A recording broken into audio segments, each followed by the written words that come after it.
হে নমঃ কৰদে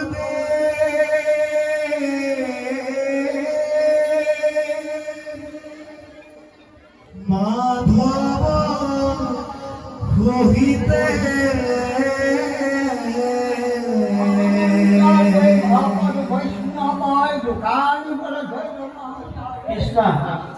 নমস্কাৰ বন্ধুসকল, সমগ্ৰ অসমীয়া জাতিক একতাৰ দোলেৰে বান্ধ খুৱাই থৈ গ'ল জগতগুৰু শ্ৰীমন্ত শংকৰদেৱে।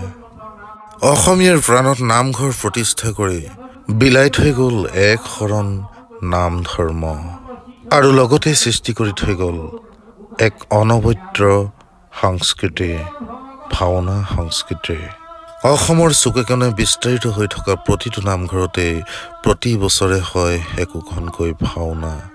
এই ভাওনা সংস্কৃতি কেৱল মনোৰঞ্জনৰ আহিলা নহয়, এই ভাওনা সংস্কৃতিয়ে সদায় প্ৰতিস্থাপন কৰি গৈছে ধৰ্মৰ জয়, অধৰ্মৰ পৰাজয়।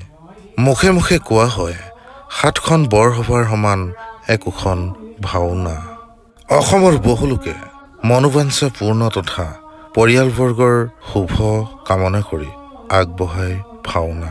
লখিমপুৰৰ চৰাইমৰীয়াতো অৱস্থিত বহু পুৰণি এটা নামঘৰ। সেই নামঘৰৰ সংগী প্ৰাঞ্জল গগৈ আৰু তেখেতৰ পৰিয়ালবৰ্গ।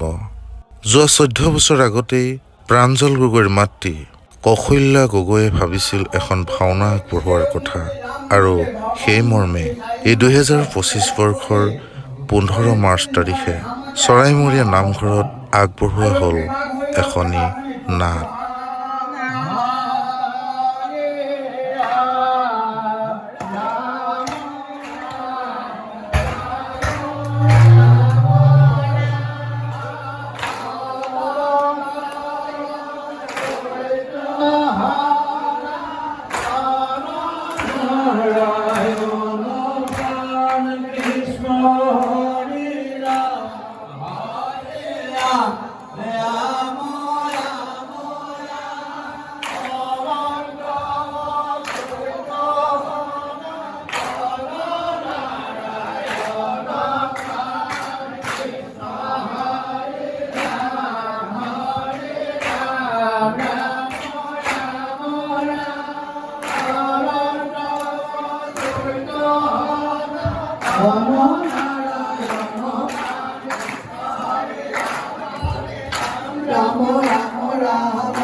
পৰিয়ালৰ মংগলৰ বাবে আগবঢ়োৱা এই ভাওনাখনিত আজি দিনৰ পৰ্যায়ত চলি আছে বৰসভা।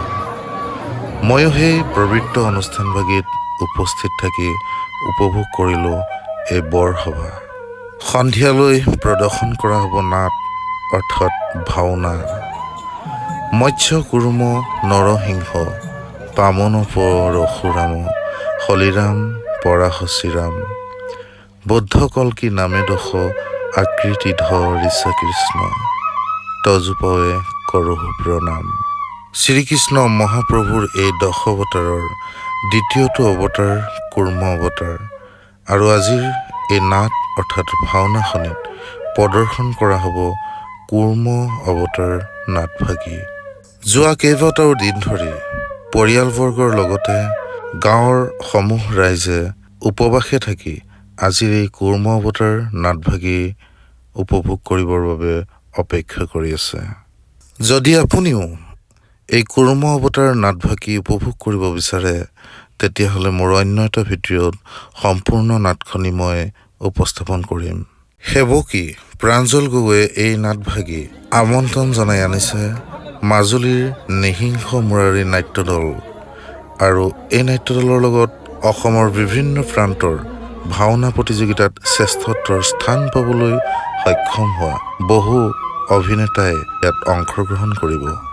শ্ৰীমন্ত শংকৰদেৱে অসমীয়া সমাজলৈ আগবঢ়াই থৈ যোৱা মাহ প্ৰসাদেৰে আজিৰ দিনৰ বৰসভা ভাগি পৰিসমাপ্তি ঘটোৱা হয় আৰু লগতে সকলোটি ৰাইজক জলপান আৰু দৈ গাখীৰেৰে আপ্যায়িত কৰা হয়।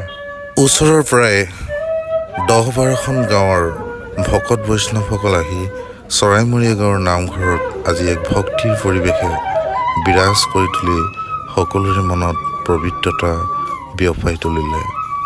সময় লাহে লাহে সন্ধিয়া হৈ আহিল আৰু আমন্ত্ৰণ জনোৱা মাজুলীৰ নৃসিংহ মুৰাৰী নাট্যদলটি আহি সেৱকীৰ ঘৰত উপস্থিত হ'ল। সেৱকীয়ে তেওঁলোকক স্বাগতম জনালে আৰু তেওঁলোকৰ কাৰ্যকলাপ লাহে লাহে আৰম্ভ হ'ল। তেওঁলোকে ছেটিংছ নামঘৰত সাজু কৰি তুলিলে। আমিও সেৱকী তথা সেৱকীৰ পৰিয়ালবৰ্গৰ মংগল কামনা কৰি আজিলৈ ভিডিঅ'টো সামৰণি মাৰিব বিচাৰিছোঁ।